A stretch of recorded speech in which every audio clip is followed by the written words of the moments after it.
ya solo. Alléluia, Alléluia,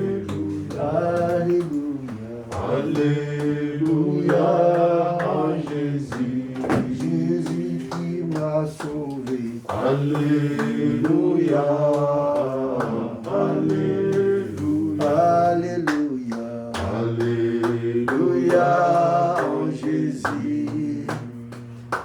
Jésus mwana na Nzambe, solo mwana na Nzambe. Yesu mwana na Nzambe ya likolo ya solo. Yesu mwana na Nzambe, Yesu mwana na Nzambe, Yesu mwana na Nzambe ya likolo. Yemba Alléluia, Alléluia, Alléluia, Alléluia en Jésus. Jésus, tu m'as sauvé. Alléluia, Alléluia, Alléluia en Jésus. Jésus, mwana na nkolo, Yesu mwana na nkolo. Yesu mwana na nkolo ya likolo ya solo. Yesu mwana na nkolo Yesu mwana na nkolo Yesu mwana na nkolo ya likolo. Bandeko balingami, Bible elobi ete mibale misato basangani na kombo na ngai na kozala na kati na bango. Awa totiki bandako na biso, awa mutu na mutu atiki makambo na yawe kaka kosala, nga kutu natiki bato mosusu na ndako na nga balali na bango pongi parceke moya koya ezalaki te. Bato mosusu mpe namoni na babisi bazozwa babisi te.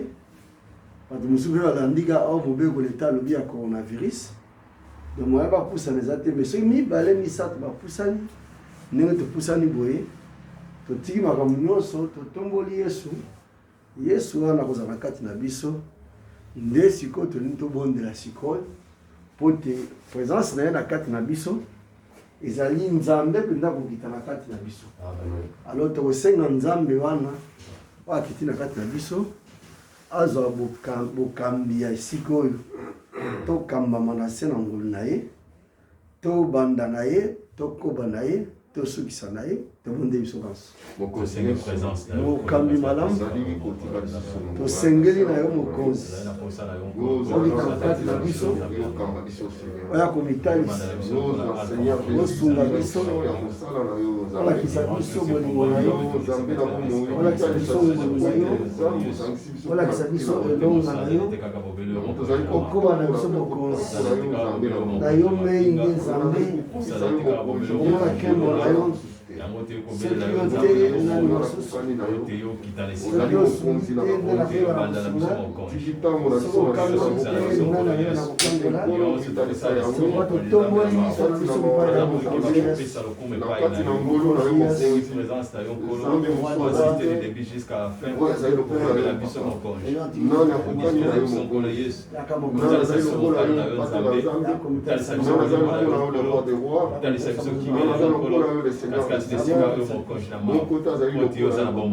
yango tokombo na Yesu Kristo yango tokommission mosala lokomo Beleyo Yesu beleyo beleyo beleyo Yesu beleyo beleyo beleyo Yesu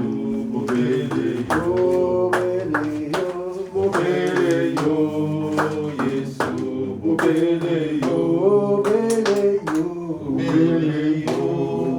Yesu beleyo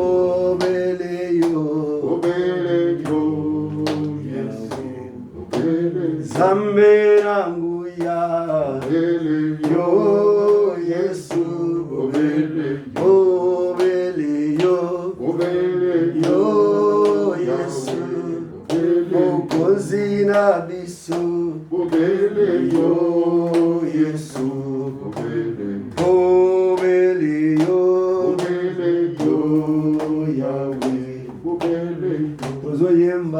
lokola bato baza kobela lokola bato baza maladi te fo mongongo ebima fo se sentir à l'aise ata ozobela ata osoki eza mais soki oti otelemi awa mpo yebaka ke bao batelemi awa bakeseni na bao balali kaka na hôpital ata ozobela soki oye kaka na église okeseni na moto atie lokolo likolo oyo alali na hôpital aza kozela munganga wapi ye babini oyo te cancer général oyo cancer ebeti na cerveau oyo likolo diabete esali boye soki totamboli toye boye talaka ndenge tozali na papa Bernard abisenga paster mase fona ya kosambela nazonga na nga l'église ngabi te bisika na yo ezali fo ozela mwa moke nzambe apesa makasi fo ozonga parce que kosambela nde kosambela eza bien ke ntango navandi na hôpital boye bazingi ngai naza na koma mona esika na ye yango wana azali kozonga bisika wana soki aye awa koyembela nzambe fo koyembela nzambe kobeta maboko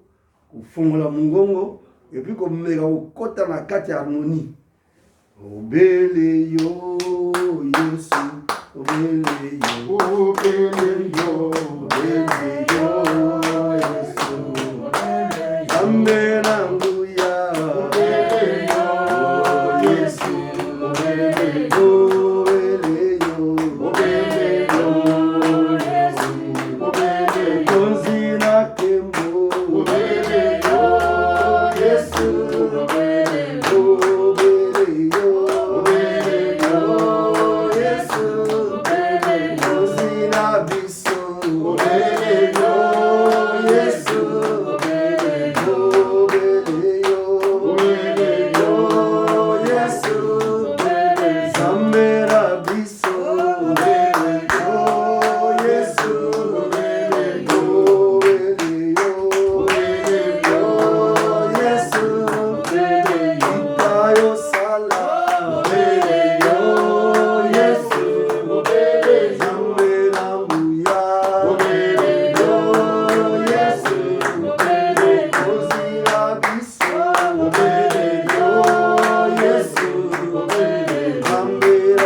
biso nandeko na ngai Yesu nandeko na ngai Yesu baba papa Yesu baba mama Yesu baba mabuta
Nzambe wana tokotombola kaka ye oyo nyonso toza nango bosengi awa lesika oyo oyo moko na moko atamboli nango Yesu wana akokisa tobonde biso nyonso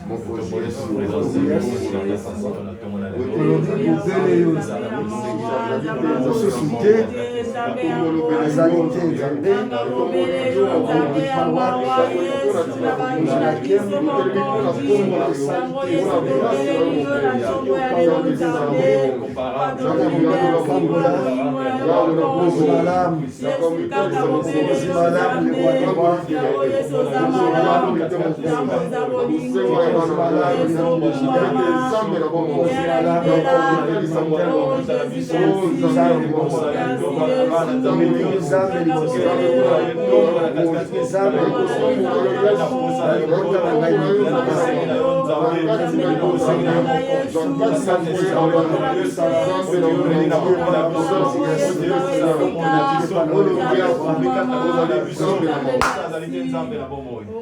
bien aimé pona batu oyo basengeli koyana esika kokota na ekuki wana toloba nini na Nzambe toloba Nzambe afacilite bango transport Nzambe amema bango inde bakota bisika bakoma na bisika oyo ezala mpona lokumu na ye tobonde biso banso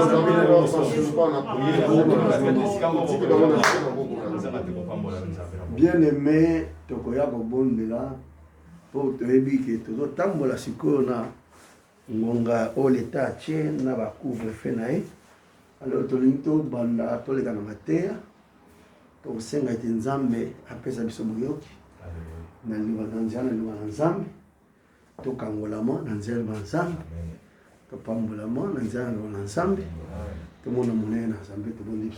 Mon conseiller, c'est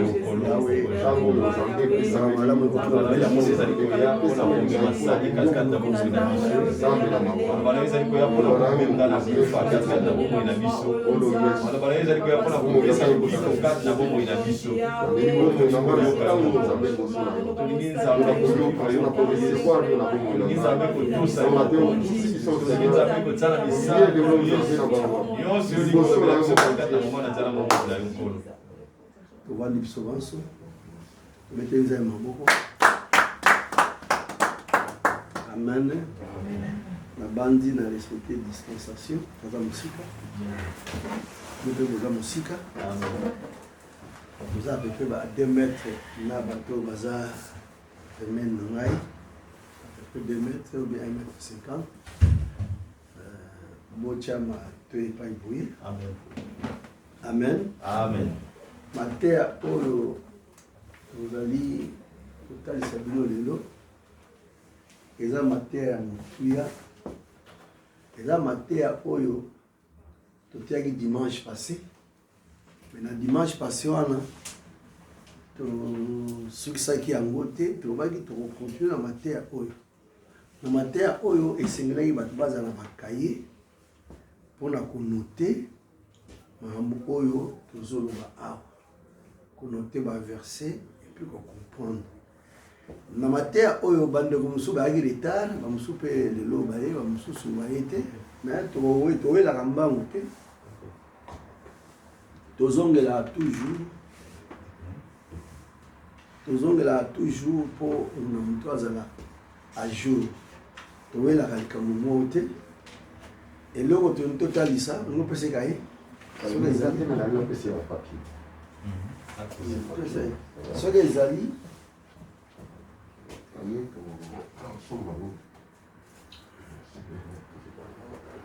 soki ezali na banzi tokoteya na lingala na français te. Amen. Biso tozoka lingala te. Même si toza na France mais tokoprofite koteya na lingala mpo ntango bandeko na biso bazalaka bantiye babikolo mosusu na kati na biso toza obligé toloba français, mais lingala yali teke yango nde eloko moko ya mabe tokoloba yango te, tokoloba mpe lingala, kikongo, swahili, chuluba, eza baminoko na biso. Amen. Amen.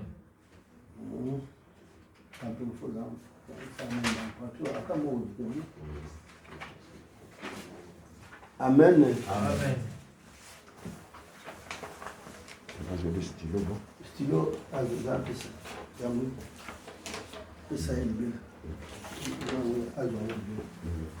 Amen. Dimanche passé, toteaki nini? Toteaki nana kokoki kolimbola biso oyo toteaki. Toteaki na mokanda nini? Information chapitre 6 verset 19. Elobaki nini mokanda toteaki? elobi te toza kopartenir na biso moko te, tozali kopartenir na ye moko nzambe parce que nyonso ye aza kosala. Amen. Amen. Tolobaki ndenge tozali boye, ozali ya yo moko te, ozali ya nzambe. Amen. Donc okosala makambo te ndenge tozomona mokolo lelo, omonaka moto atelemi aosala likambo ndenge ya lingi te, ozali ya yo moko te. Topesaki ndakisa meme mwasi akosala likambo kaka ndenge ya moni te ou bien ndenge baboti te, po mwasi azali ya mobali, mobali mpe azali ya mwasi. Biso mpe toali bana nzambe, tozali bato ya eglise, tokoki kosala makambo ndenge tomoni te, tokosala makambo kolandisa liloba na nzambe. Amen. Bon, totalisaki d'abord église ezali eloko nini, mpo bato bayebi église te mokolo ya lelo. Bato ozomona bato mosusu bayaka na bango église te, bato mosusu bakanisi église eza esika kaka soki oza na pasi mikakatano nde obandi kosambela, soki oza na pasi ou bien maladi ou bien soki liwa opusani na église. Nde tomona bandeko na biso ya catholique bazalaka na bamese moko de mort, balobi ke so asali yo messe wana masumu na yo elongwe il faut afuta mbongo boye te biloko nyonso wana tozali kotambwa na mabunga mais lelo oyo ndeko mwasi ndeko mobali yo mutu vandi awa yeba ete nzambe azali. Amen. Et puis nzambe wana azali na bana na ye. So ozali mwana ya mutu oko wanga na mutu wana te. Na mokili tozali boye papa azala mobola, papa azala na lokolo katani, papa azala mozui, yo okoki kowanga na moboti na yo te po okoki koloba te ke obimi kaka na bisika yo moko boye. Te oza na bisika obimi. Na bisika oyo obimi ozo dépendre vraiment na baboti na yo, ozo dépendre vraiment même na ekolo na yo, ozo dépendre même na famille na yo lisusu. Ezali elo moko très important. Amen. Amen. Amen. Amen. Yoka sikoyo yo mutu obiangami mwana na Nzambe. Ata bokangi te, il faut c'est vraiment important. Il faut yoka d'abord. Dans le cas où on a voté des avis, ata bokangi te. Il faut kolanda. Yo mutu omibengi mwana na Nzambe. Total saki bien mwana na Nzambe. Tobaki boye église Nzambe ndenga azali kolobo azana bana na ye. Bana na ye wana na kati ya mokili asali église nde bisika bana na ye bakozala.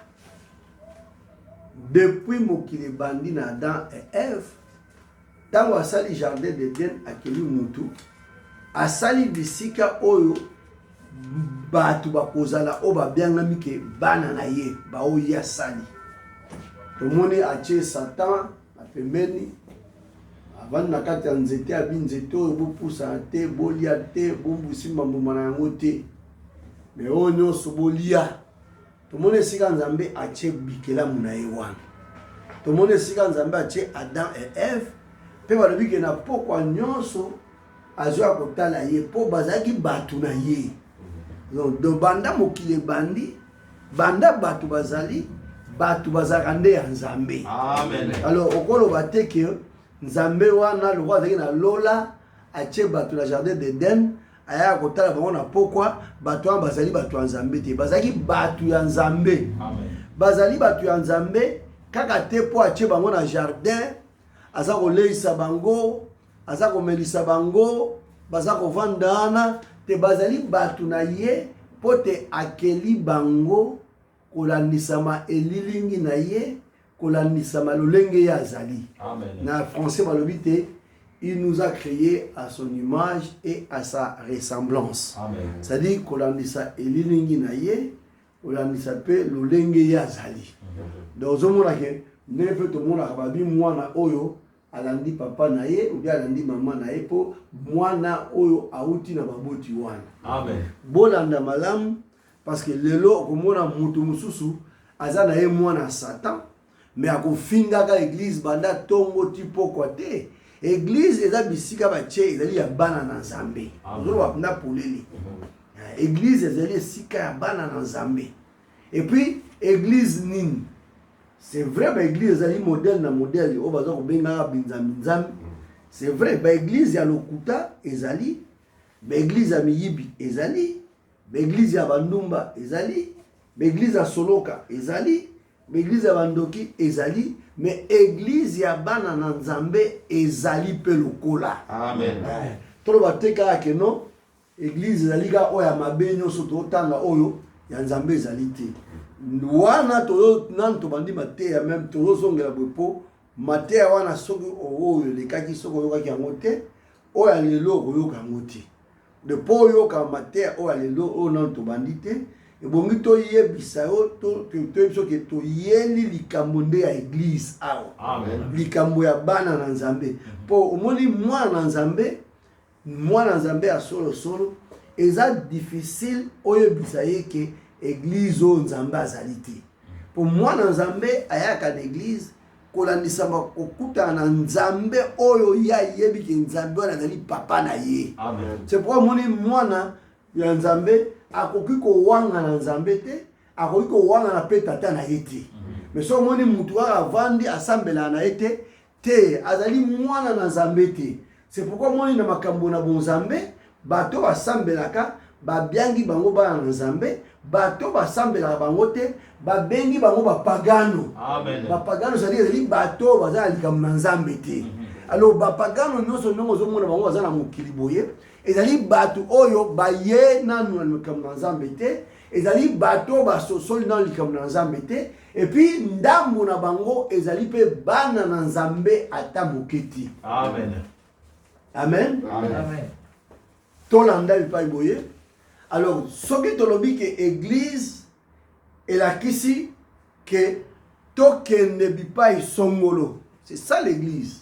C'est-à-dire kolongwa na makambo songolo ya mokili, kolongwa na kati ya bupagano, kokende na ndako ya tata pona kovanda na kati ya ndako ya tata, na kati na église pour ezali esika la biso tozali bana ya tata. Amen. C'est pourquoi mon église balatisi yango kombo ya corps église corps de Jésus-Christ. Balatisi yango église nzoto ya Yesu. Et puis tozolo va très bien. Toko expliquer bino que Yesu nde tata. Amen. Pour alobi que soko moni ngai omoni tata. Tata za na kati na ngai, nga na za na kati na tata. Amen. Et le point est très important pour tout le monde mukolo elo. Et puis na tango tozali ko kende total sabino pourquoi Yesu azali tata, même mukolo elo ta musubu ko comprendre pour to ko banda likambo lelo. Mais ya moto to tozo banda na liboso na église na simande to kei ko komati na kola sabatu ndenge Nzambe Yesu azali tata. Mato na biso pa boye tolanda tolobaki na mokili nembo moni boye bazwe kutuna Yesu na bayekoli na ye. Parce que Yesu pour expliquer ecclésia na ye, pour expliquer bana na Nzambe azongaki na lisese moko. Liseso balobi ya lona ya malamu na lona ya mabe. Na français babengi yango la bonne semence et la mauvaise semence. Babengi yango lisusu bana na mpate na bantaba. Babengi yango lisusu na momo musika so tozongisi makanisi na kati ya Bible balobi mutu malamu na mutu mabe. Amen. Na mokili eza biloko mibale wana. Mwana Nzambe na mwana Satana, mutu malamu na mutu mabe, lona malamu na lona mabe, et puis balobi te mpate na ntaba. Amen. Amen. Na koya ko expliquer bino pourquoi bazozwa mpate, bazozwa ntaba, to ko expliquer makambo nyonso wana. Alors siko tontola siko église ezali nini? Église ezali bana na Nzambe o bandimi kolanda Nzambe. Tomoni Yesu Kristo bayekoli na ye yambo aloba lisese, yambo to fongola lisese wana bayekoli na ye baye balobi kolo. Tozoteya batu ya mboka oyo toleki awa ata mutu moko andimi biso azali te. Alors tomonaki ke bato loko baboyi bonzambe oyo toza koteya, tozoteya kombo na yo, tozoba ke Yesu azali Nzambe, tozotalisa makambo oyo tozotalisa biso po biso bayekoli na yo. Mosusu bandimi meme ya mboka oyo tokomi tokuti résistance moko o batu balingi koyoka likambo na ata moketi. Pe batu wana bolanda malamu baboyi kopusana balobi bakolanda te. Do batu wana baboyaki na mboka wana. Alors tomona ike il fallait toluka tobenga tobelela moto ya likolo parce que Nzambe azali Nzambe ya moto, tobelela moto po etumba batu wana po baboyi kolanda Nzambe, baboyi kolanda balite ya Nzambe toteyi bango. Kolo alobi na bango boye. Bino bolingo benga moto etumba batu ya mboka wana. Habite boye belo bozoloba te. Nga na yaki pona bungisa motu mote. Amen. Mais na wewe sabino boye. Bampate na ngai bayokaka maloba na ngai balandaka ngai. Amen. De soko moni bandeko wana bazali kolanda te seke bazali bampate te. Alors bango balinga basenga moto etumba bango, mais Yesu alobi na bango boyebi likambo bozoloba te. Ce n'est pas que ne basengi moto basengi likambo moko ya mabe te. Na koya kotala mokanda na Nzambe bazoba ke moto ekotumbaka c'est vrai bana ya satana mais ezalaki na ngonga wana te na ngongo Yesu azokoteya batu babengi yango ezali ngonga oyo mawa na Nzambe eza na mokili mpo mutu abunga te mpo mutu akufa te mais moto ekoya nsima ya bato bazali koboya maloba na Nzambe na ntango oyo babongisi. Amen. Na ntango wana ezalaki ntango ya moto te ezali na ntango ya suka te parce que moto suka makambo nyonso oyo bana Nzambe bakokota na bokonzi ya likolo mpe baoyo ya satana bakokota na kati na moto esika bango bakotumbama na misala na bango na satana bato na ye.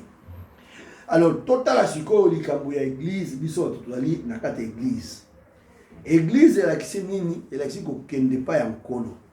Et puis église ezali boye na église ezali esika bampate batie bango parce que bampate baza na besoin na esika oyo bango bavandaka babenga yango étable esika bampate babokolaka bango eza lokola bibwele baza na esika babokolaka yango. Alors mpate babokolaka ye fo kolanda. Alors lo esika babokolaka ye batiaka clôture babongisi bisika wana mpo mpate alalaka wana mpate avandaka wana soki akokende kolia matiti bakobimisa ye ake kolia matiti soki asili kolia matiti akozonga akovanda bisika bavandaka bampate nyonso esika bavandaka mokolo bampate mpe azalaka wana mpo akengela mpate na ye baya koyiba yango te. Nde yango moni ke mwana Nzambe avandi na bokengelami ya Nzambe po baya koyiba ye te nde batie ye na kati na église parce que soki bomoni bato mingi so baotala église na misu mabe bayebi bien ke na église kuna bato ya bazali bampate ya bato ya Nzambe. Alors moyen ya koyiba bango ezali te et puis moyen ya kopusa na pembeni na bango ezali te biso toa bampate te. Alors boyoka sikoyo likambo ndenge ezali. Alors bisika Nzambe atie bampate na ye nde babengi église. Alors tango Nzambe akotie bampate na ye butu moi esengeli akengela bampate na ye.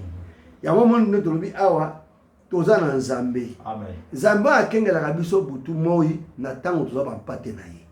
Alors mpate ndongo ozomona boye bitumba ya moi ekoki koya mopepe mbonge ekoki koya bitumba ya butu mpe ekoki koya. Alors bitumba ya moi to komi ya butu ya moi